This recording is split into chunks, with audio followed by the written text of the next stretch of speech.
Love means to do whatever is best for the other person, in this case your child or family member, regardless of the consequences to yourself.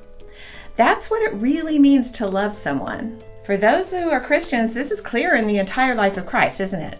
He did whatever was best for those around him, regardless of what would happen to him, even to the point of death.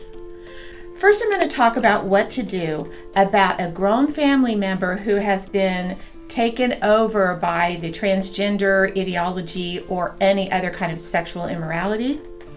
And then I'm going to talk about a child living in your home.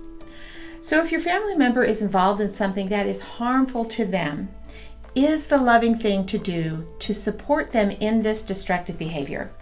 Or is it loving to tell them the truth, hold them accountable in the most loving way you can, and do whatever it takes to discourage them from continuing on that destructive path?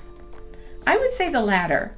Recently, I was speaking to a man who I have a lot of respect for and is in the priesthood in my church. Our conversation came to what he would do if his daughter decided to live a lesbian lifestyle. He did not believe any kind of sexual immorality was acceptable, but he drew the line, so to speak, when it came to his own family. He said he would have to accept the partner of his daughter because if he didn't, she might not speak to him anymore, and he couldn't have that. My question to him was, is it more important that she speak to you, or that when you speak to her, you tell her the truth and back your words up with actions? Love doesn't mean just making the other person happy for the moment, does it? Isn't love more about doing what's best for the other person regardless of what happens to you? In other words, is your fear of her not speaking to you what motivates your actions? And if that is the case, aren't your actions more about how you feel and what the consequences would be to you, rather than about your love for her and being in a place of guiding her away from this destructive path in her life? How would your daughter feel if her father said, "Come on in and bring your lesbian lover with you. I don't like it, of course, but I love you, so I will accept this in your life"? Would this response motivate her to continue her relationship and her disordered lifestyle? Or would it motivate her to make a change?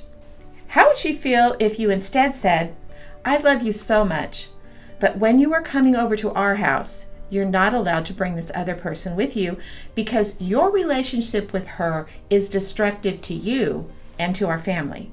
We cannot have that"? My hope and prayer for you is that you will come to realize this and seek a change in your life. I will always be here for you.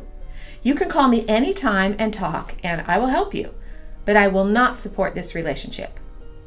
Which of these two responses would be more likely to motivate her to change her behavior? Which one would be the most loving and sacrificial response to her situation? So what about transgenderism in a child or another family member? What is the best response? The most loving response is to say you will not participate or support this destructive behavior in their life. You will not do so because you love them and they are doing something that is harmful to them, and by supporting it, you would be helping to harm them and further to harm your family. You will not allow them to come to your home dressed as the opposite sex. You will not call them any name other than their real name, the one they were given at birth. And you will not in any way participate in the lie that they are anything other than what they were created to be and what their biology makes clear. They're welcome to come to your home and participate in family gatherings with this understanding in mind.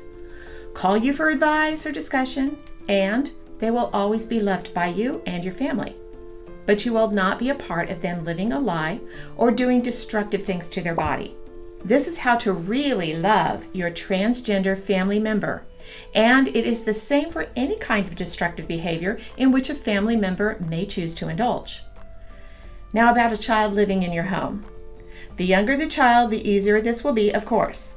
First, never participate in the lie that they are the opposite sex.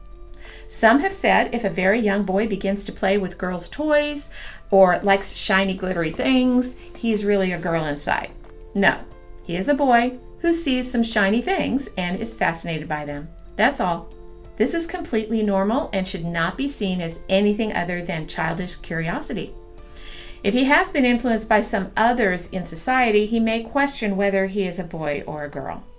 Here's a simple answer. You are a boy, and you will always be a boy. That's all.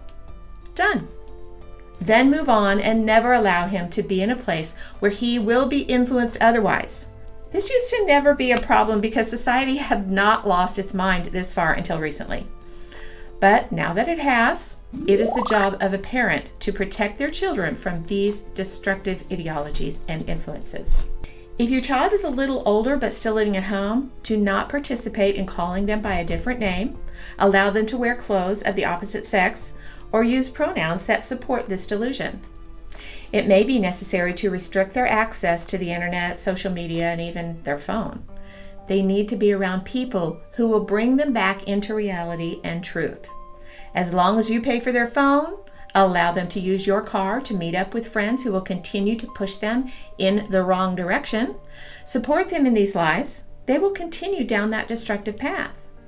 As a parent, you should do whatever it takes to save your child from this ideology. And I mean whatever it takes. You may have to homeschool them, quit your job and move to a different town. It doesn't matter. The priority in your life as their parent at that time is to do whatever is necessary to save your child. Bottom line, the most loving thing you can do for your family member who is lost in the destructive ideology of transgenderism or other sexual immorality is to tell them you love them, and because of that, you will not support them in moving further down this path. Expect them to be angry, expect them to lash out, to not speak to you for a while, even cut you off completely. But always be there for them and ready to help when they realize that the only people who really love them are those who will not compromise on the truth for their sake. You may be the only one in their life that will do that for them. Trust that someday they will realize that, and be ready to sacrifice yourself and your own comfort for their benefit. If you enjoyed this commentary, please comment below and be sure to subscribe. Next week, there will be more step-by-step videos to help you become the most effective parent you can be. I hope to see you here next time. Thanks for watching.